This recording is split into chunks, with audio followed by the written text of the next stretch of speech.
Hi, everybody. It's Lisa Fischer, host of the Lisa Fischer Said podcast. I'm here with the most trusted name in weather in the whole wide world. It's Todd Yakoubian, who was the man who told us when it was time to get into our bunker on Friday.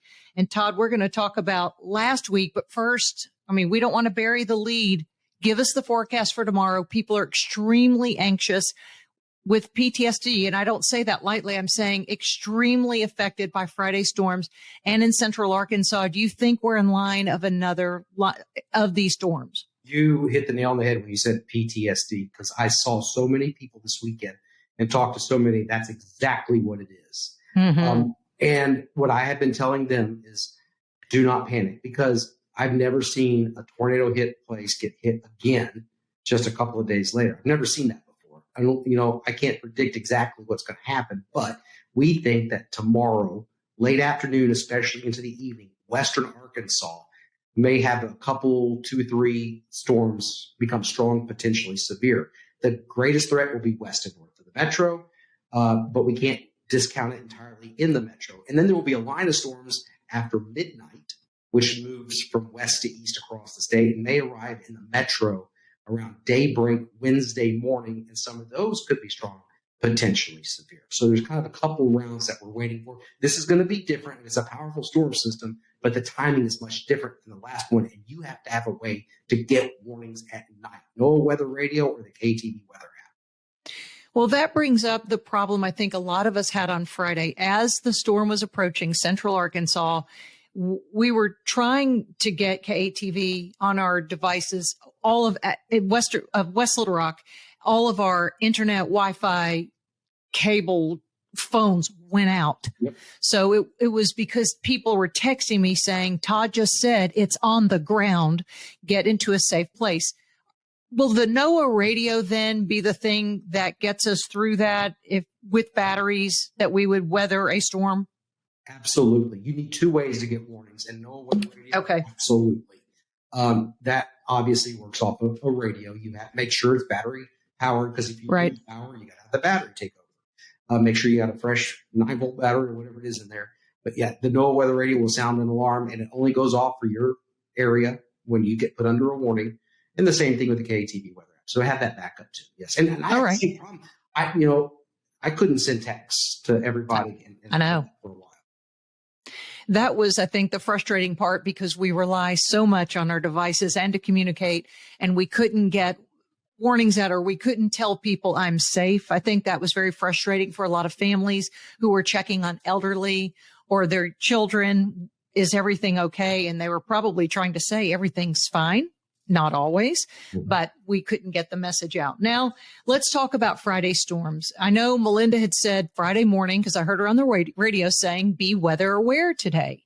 Did you think that this line of storms would spawn an EF3 tornado that would decimate parts of Shackelford, Colony West, and parts in between? Did I think that was going to happen? I thought that the potential was there, but I thought at the time the greatest potential for that to happen was in eastern Arkansas. But that was what the thinking earlier in the day was, that while we had the threat in the metro, if we had to choose an area of the state that had pick an area of the state that had a little bit greater threat, it was eastern and northeastern Arkansas. So obviously that changed, and we saw that change around the noon hour. And that's why for tonight's event, Tuesday night. Tuesday. Mm-hmm. We're saying, we're focusing on Western Arkansas, but everybody needs to be weather aware. But yeah, that's what I thought. Now, at about 11 o'clock or noon, we started getting a sense, this is going to be bad. And I remember sending a text to my news director saying, this is turning into an all hands on deck situation. We didn't know exactly where it was going to track, but there was going to be something. Somebody said they overheard you say on the mic, this is bad. And I don't know if that's true or false, or they just thought they heard it, but it's kind of like when your parents would panic over something, or your calm people would panic, then you think, all right, we got to batten down the hatch. Was there a time, do you think you said, maybe you walked off camera and you said this is bad, and you were trying to explain to maybe people in the studio? Yeah, there are a lot of things I said that I don't remember, because it's important, Well, That's what I'm wondering. So you walked through this because you have family, your home's in West Little Rock. You showed your mother's home, who sadly just passed away. We're so sorry that you just went through that. Grief is a terrible thing for your memory and ability to trudge through things like this. But how is it for you to stay objective, knowing that this was affecting your kids, their schools, your church, all those things? That was part of the problem with the text messages. I was trying to text my wife, do you have the kids? Do you have the kids? Mm-hmm. I was scared to death. Kids. And then I got a text from my sister that said, Mom's house is destroyed. And there was nothing I could do. And Barry kind of took over, and I went back into where the weather center is, and I just sat down. And I was like, what do I do? I was trying to gain my composure, figure out what am I going to do? My sister, it was not our house. My mom's house was not destroyed. It was heavily damaged. Don't get me wrong. There's tens upon tens of thousands of dollars, probably more than $100,000 damage to the house. But it wasn't destroyed, but it was heavily damaged. And so I just remember texting my wife, where are the kids? Where are the kids? And it took a while to find out that she had them. Good. Thankfully. And were you surprised? There was the first alert was that there'd be mass casualties. And we know one in North Little Rock, maybe 4 in Wynn. The total number for all the states, maybe in the upwards of 28 or 30. And we're never minimizing that. But were you surprised that there were not more casualties in a storm of this size? I am shocked. What we saw in West Little Rock over the weekend, I spent the whole time in that tornado damage.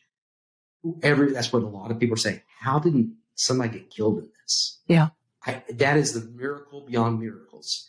North Little Rock won, I think, and I'm not quite sure the circumstances surrounding that. It may have been after the tornado. And then, of course, Wynn, Arkansas, and Cross County. But I am shocked, and so are so many of the people I've talked to. Because the roofs were off, the front door, the sides of these homes. The one lady that was quoted in the paper Sunday, she lived with her mother who was 100 years old, and who could not see. She had to get her to an inner bathroom to protect her. She felt the house go up and go down. That gives me chills even talking about that. I can't even imagine. And they were safe. The neighbor next to my mom's house, he had a piece of wood go through his arm. And so he went to the hospital, and they pulled it out, and it was just blood. But the next day, he's out there helping us clean up. Is that right? He's cleaning up his yard.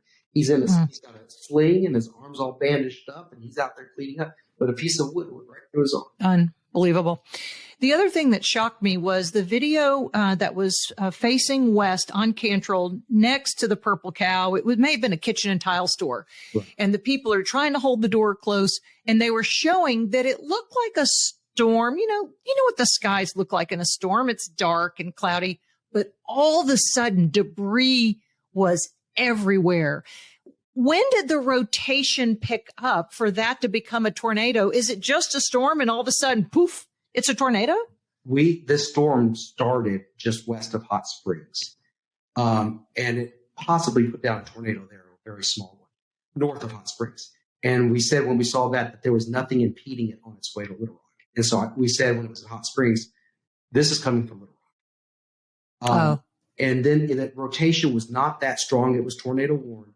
But then we saw the rotation start to ramp up in southwest Pulaski County. And we had our storm chaser, Brett Adair, with Live Storms Media. And he had his camera. We had this live on the air. His camera pointed at the southwest from the intersection of Rodney Pyramid and I-430.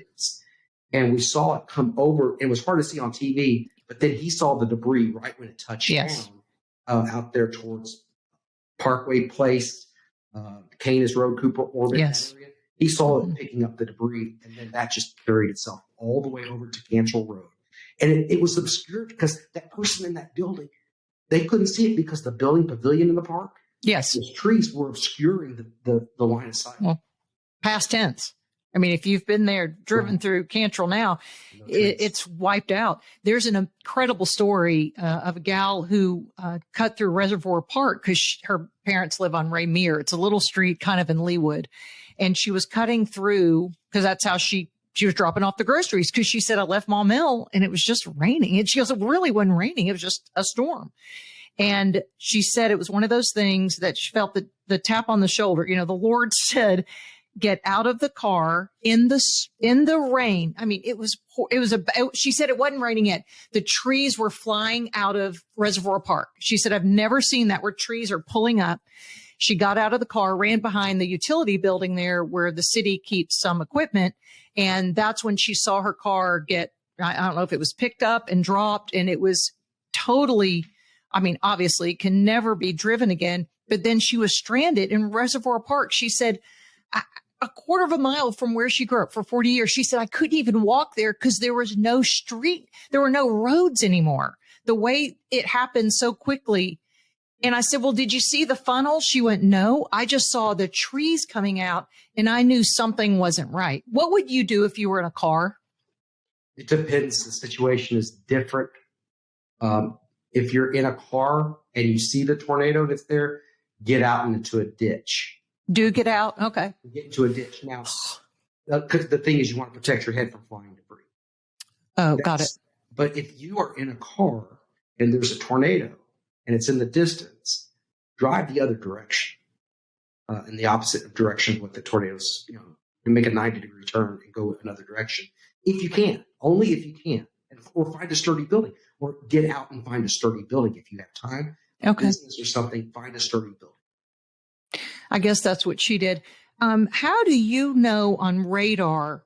Because people, since we couldn't get you on TV, we'd no communication. And this was many families, not just me. It doesn't matter about me, but I'm saying for all of us.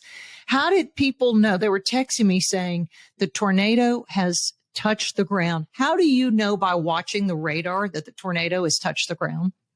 There are a couple of ways. That the best thing is having a storm chaser like Brett telling us. Got it. The other thing is with radar, we can also tell with radar nowadays with the newest technology.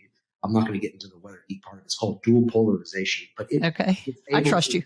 Okay, we call it the debris detector because that's what it does. It senses, the beam can see different sized targets when the radar beam goes out. If it sees targets with debris and they're different sizes, they're irregularly shaped. Not like rainfall, where raindrops are regularly shaped. Got it. So if it's sensing, something as small as a gumball and then something as big as a car, it will color that area a certain way. So that's one way by radar that we know that there's a tornado. Well, on Facebook, we got several questions. One was Martha Lusk, and she said, did this storm have a hook? She said you can typically see that on the radar, but she didn't notice anything. Did you see the hook on radar? Absolutely. This had a classic hook. It was a classic textbook supercell. This is what every meteorology student, whoever goes through meteorology classes, was a classic supercell thunderstorm with a strong tornado. So it touched down first in southwestern Pulaski County.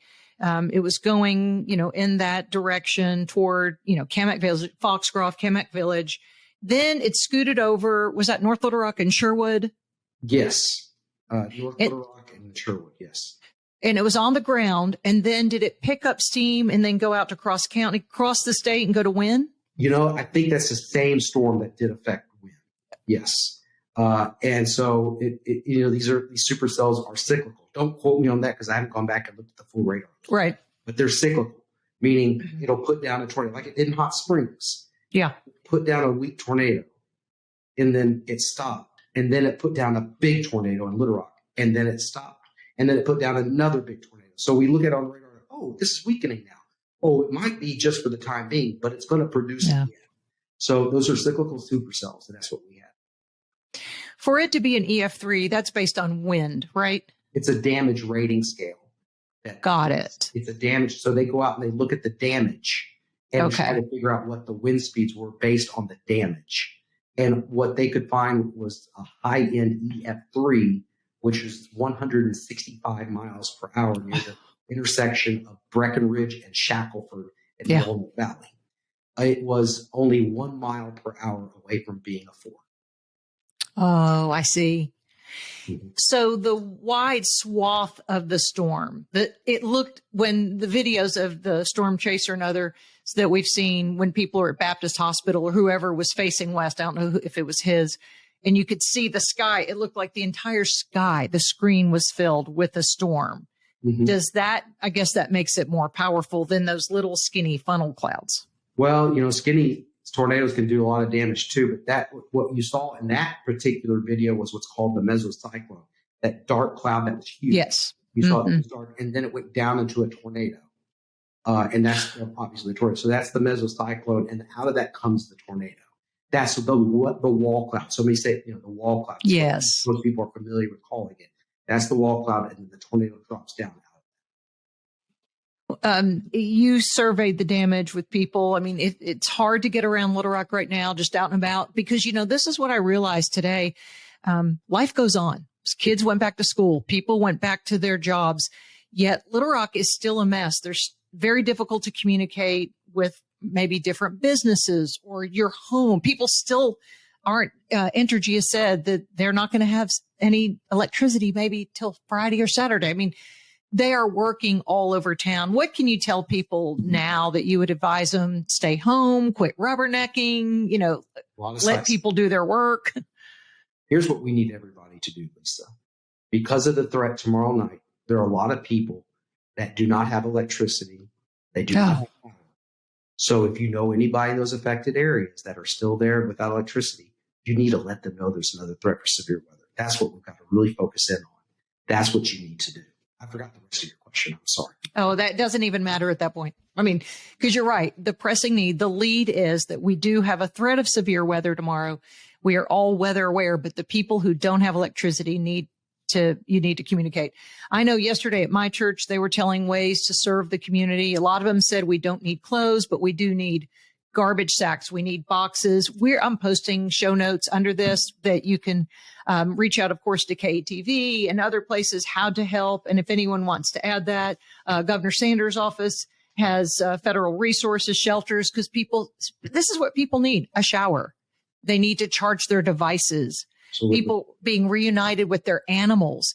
Oh, here's the other thing that's really upset me. A lot of people, homeowners, have insurance that can have temporary housing, but hundreds of people in the Calais apartments have no, I know when I was a renter, I didn't even have insurance on my contents, much less, where to go. Where do people go that live in apartments and other that don't have permanent housing or don't own something? Where do they go in an emergency?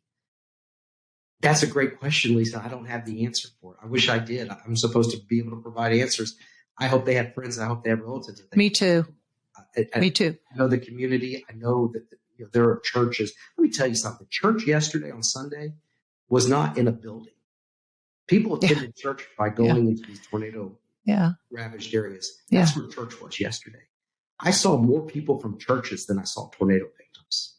Wow. They were hauling, they were lifting, they were doing, again, you don't need to be in a building to serve God and to serve God. Yeah, that's right. They did that yesterday. I'm getting teared up seeing what they were doing. I mean, they're out there. Do you need food? Here's water. I've got people here that can lift. It was amazing. Is this the most emotional storm you've ever witnessed? Because it was the closest. Maybe. Yeah. And Bologna got hit twice, but it wasn't week by week. But I was thinking of, places that I felt like have had multiple hits. But Little Rock, the last time Little Rock was hit big was in 99. I don't even know if you were born yet. But yes. Okay. But thank you. You think I'm that young. Well, I still remember the pictures of you at fourth grade with Bozo, or whatever your aspirations were to be on TV. Right. And we are also sorry that you had to bury your mama and that this has all happened, because this is a lot of emotion in a short amount of time. And for her house to sustain that sort of damage. I know. It's my childhood home in Sturbridge.